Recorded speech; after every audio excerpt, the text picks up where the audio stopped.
أمة محمد صلى الله عليه وسلم وارحم أمة محمد صلى الله عليه وسلم وانشر أحفاظ وأيد نهضة وطن في العالمين بحق محمد صلى الله عليه وسلم. أما بعد. Yang hormati dan muliakan Dani Al-Mukarram ayahanda dia, ayahanda kita semua, Tuan Guru Haji Muhammad Nasir. Yang hormati dan muliakan Hafidh dan Aziz Tuan Guru Ahmad Sujana MC. Yang hormati Bapak Kepala Desa Tahu beserta saudara-saudara yang para al-sati wal ustazah, sikatnya jamaah sekalian, pengantar jenazah Abu Zali.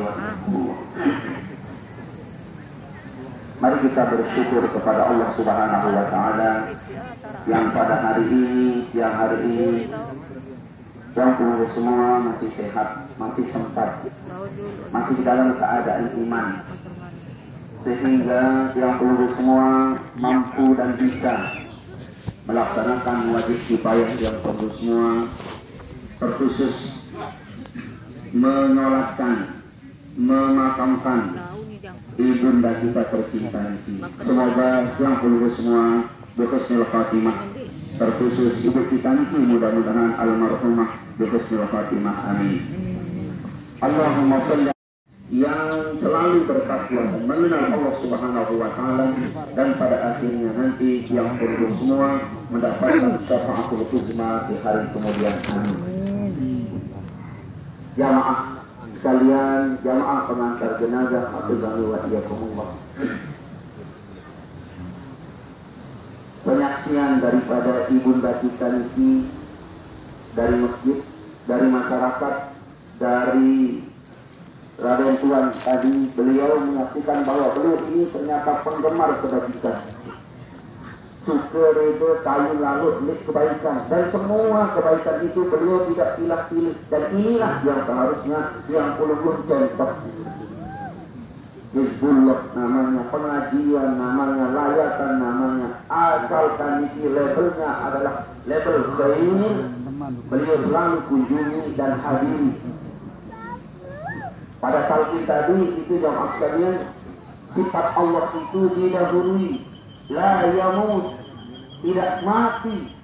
Kenapa jamaah sekalian talqin tadi dibacakan oleh akhirnya yang memiliki Tuan Guru Haji Ahmad Sujana? Beliau dalam talqinnya berkata bahwa Allah itu la yamut, terus dia dikalkai.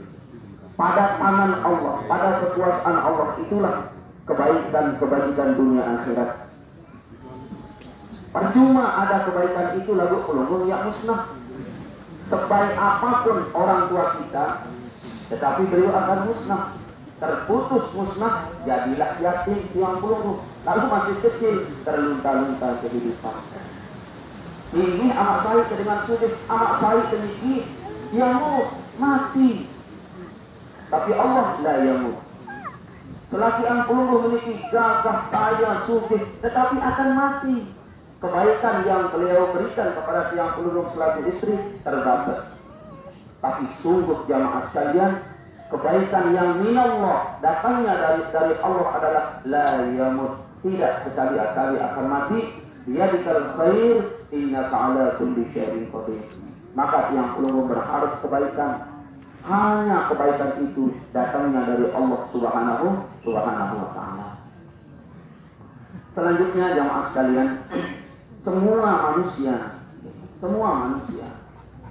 asal dia beriman pasti menginginkan husnul khatimah. Bukan sekedar menginginkan jamaah sekalian, ini juga amaran Allah. Ngandikun di sida Allah Ta'ala, lamun peluru. Wala tamutunna, jangan sekali-kali kamu mati, jangan illa wa antum muslimun, kecuali kamu dalam keadaan muslim, ayat husnul khatimah. Ini jamaah sekalian. Maka salah satu orang dikatakan bi husnul khatimah itu jamaah sekalian adalah orang yang lidahnya lembut, hatinya tulus. Di akhir nafasnya terakhir itu dia lafazkan dengan kalimat la ilaha illallah. Nah ini namanya bi husnul khotimah ngandikeun ulama yang puluh. Secara zahir alhamdulillah. Andai kata tidak terlafaz di lisannya, tetapi secara afaid, secara ruhani, dalam hatinya dia berkata la ilaha illallah, juga di husnul khotimah. Mungkin secara zahir ibu-ibu, bapak-bapak, dia baru ucapan si beliau ini karena sakit mungkin, atau karena mendadak mungkin, mati tabrak. Nah, sebelum menghembuskan napas terakhir, niatnya di dalam hati ini tahu ucap benar la ilaha illallah. Nah itu di husnul khotimah. Yang kedua jamaah sekalian, orang yang di husnul khotimah itu adalah orang yang meninggalkan, orang yang mati, orang yang meninggal dalam keadaan tidak punya hutang.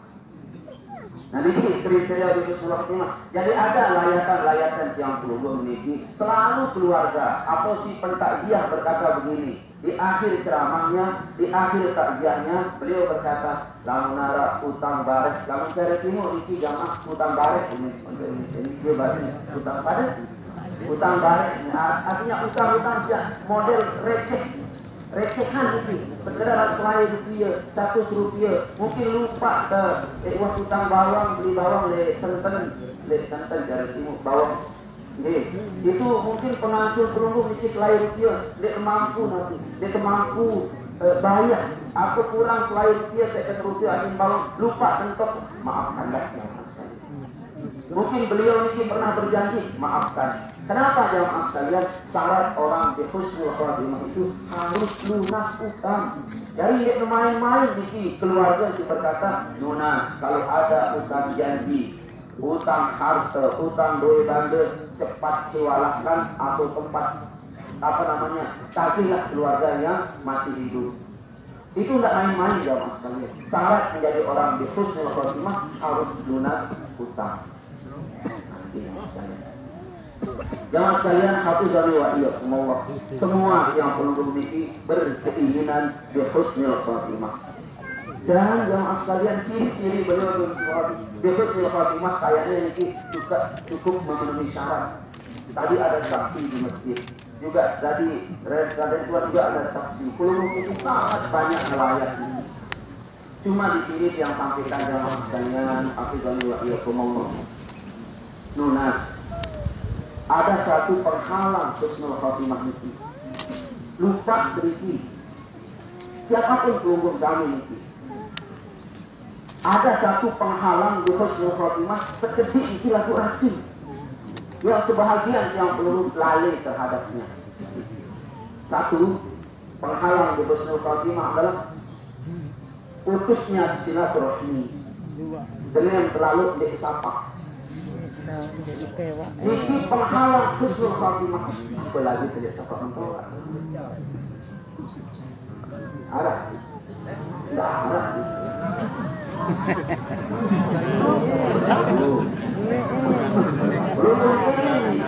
Di zaman Rasul kita Muhammad sallallahu alaihi wasallam ada sahabat Nabi Sayyidina Umar bin Khattab, Utsman bin Affan, Ali bin Abi Thalib, sampai Rasul sendiri, Nabi yang paling mulia di alam jagat ini, mulia dunia, mulia akhirat. Suara kalimat Nabi itu, kalimatnya yang mana ditolak oleh Allah? Dia sebiji kalimat Nabi itu tidak sekali-kali ditolak oleh Allah. Kalau Nabi mengangkat tangan, Allah langsung turun tangan. Mara kasih mendik bayi balik dulu lalu lemak pun langsung kalau Nabi berkehendak. Tetapi para tidak di sini Allah Taala berfirman. Apa katanya? Wahai Muhammad, kalau mulutnya mengucapkan la ilaha illallah, bantal seduk dia tahu mengucap la ilaha illallah disebabkan oleh dia jaya sapa ina gara-gara bupati senina.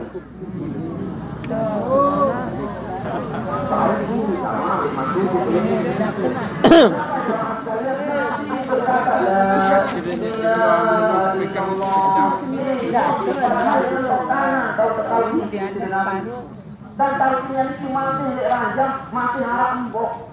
yang tidak habis pikir. Andai kata dia yang fakir ini, akhirnya dia Ustaz Ahmad Senjana Marak tadi mengatakan la ilaha illallah, sakwa tak nyeri dalam dia lahat, nyeri dia lahat, mungkin dia bangun dah. Ini Nabi masih mensare di atas ranjang, masih bernapas, ngengos. Nabi berkata, wahai istri sahabat ini, mana istrinya? Iya ya Rasulullah. Itu dia semalam niki. Nihara ya Rasulullah, rajin ngaji. Sembahyang. Puasa, sedekah. Kemana pelunggung pergi ngaji ya Rasulullah? Kemana pelunggung pergi perang ya Rasulullah? Semangat yang ini selagi dia sedikit selalu ngiring pelunggung ya Rasulullah. Nabi heran, kok tak bisa nyadar? Lalu Nabi berkata, masih miripina, masih pohon punya. Ya Rasulullah, dia namanya dia kemudian dia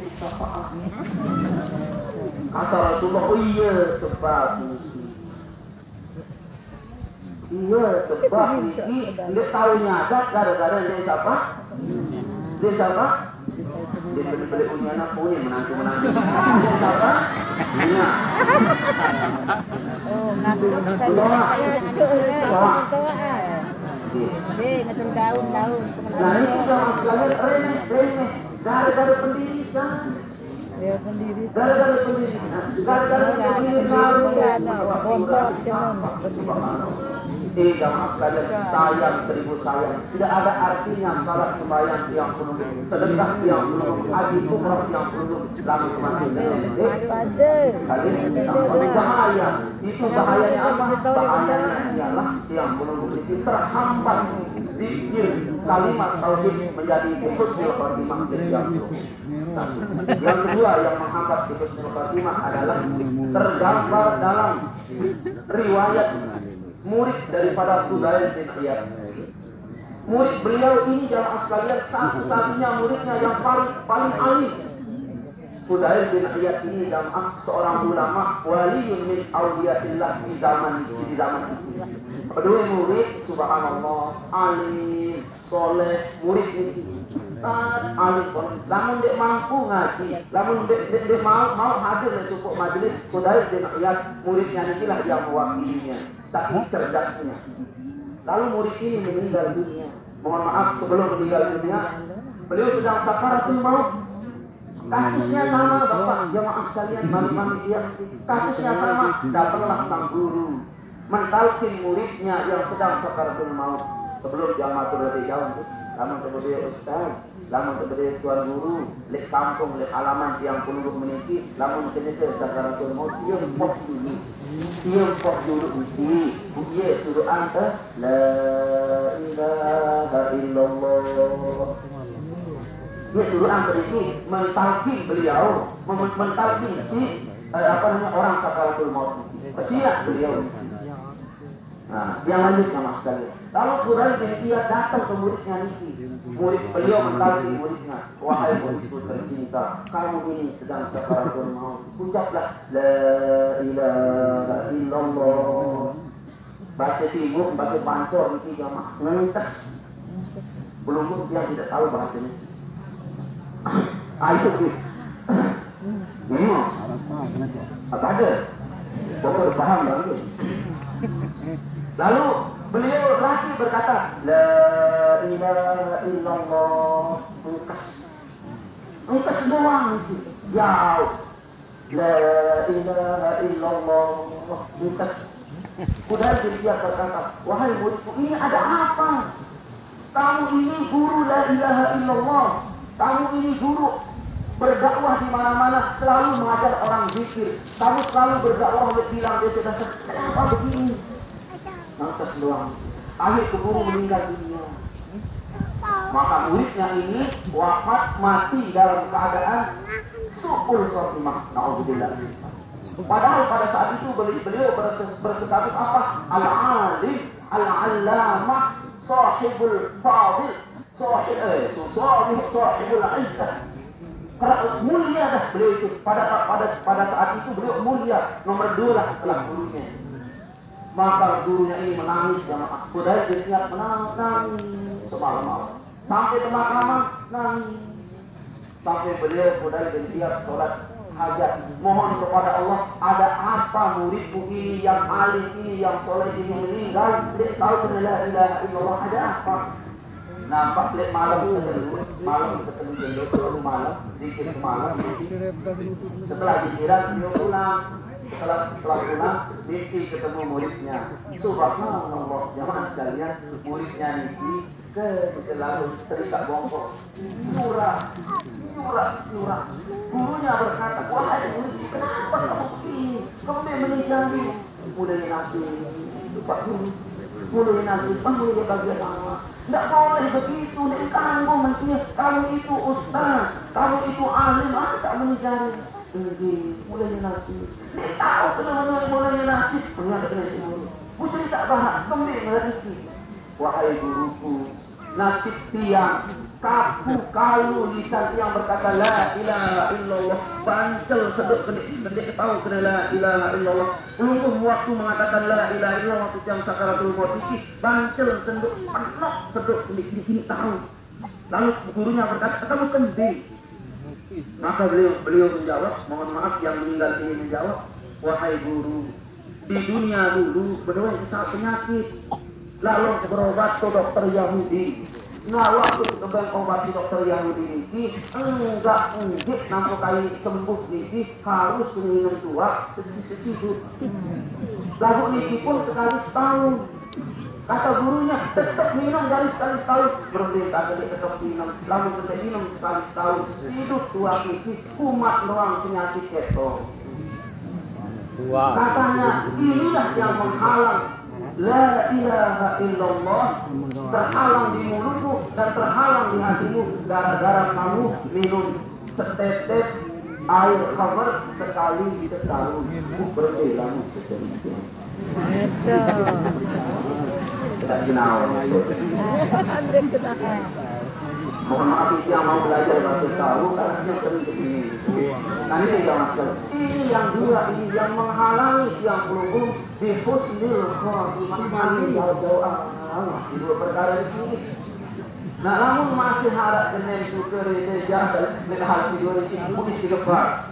Tunas minta taubat kepada Allah Subhanahu wa taala, beristighfarlah yang pelunggung siang dan malam. Allah Maha Pengasih, Maha Penyayang. Kayun syukur ini di sisi Allah kalau berhenti pun kebelit unsur salah yang pelunggung. Ini masih bisa saling tegur, pegang ayat dengan kuat, tunas maaf nak saling memakai tadi. Tunas, tapi ingat, nah lalu masih ada jenis telur-telur barang yang seperti itu, mohon maaf kepada Allah, mohon ampun kepada Allah, belum istighfar. Itu sebenarnya itu tobat dan buka. Amin. Sekedar di sisi berbiasa. Yang jamaah ini, insya Allah.